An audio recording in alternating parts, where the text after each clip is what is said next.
Okay, welcome to a YouTube clip on the difference between linear and quadratic graphs. The first graph you see in front of you is a linear graph. Now it's called linear because it is just a straight line. Its general equation is y equals mx plus c, where m represents the gradient of the line, that is how steep it actually is, normally found by rise over run, and c is the y-intercept.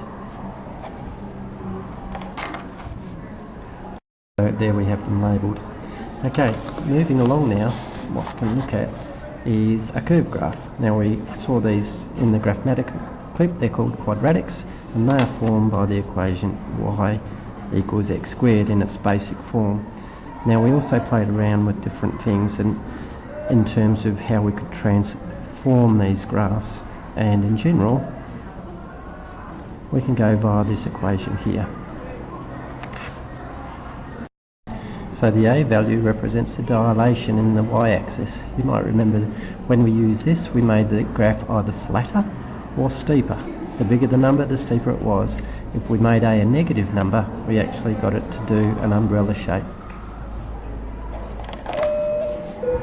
Playing around with the y value now, we can actually translate it right or left. So by subtracting a number, we move the graph to the right. By adding, we move it to the left. And finally, the k value allows us to move the graph either upwards or downwards. An add will move the whole thing up and a subtract downwards. You'll remember from the last video I asked you to draw a graph that had its turning point at 2 and 1. So 2, 1 and passed through the point 2. To do this, we would have drawn a graph something similar to this.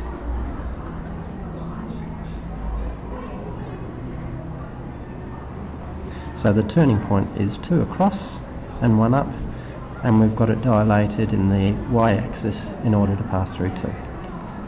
Thanks for listening.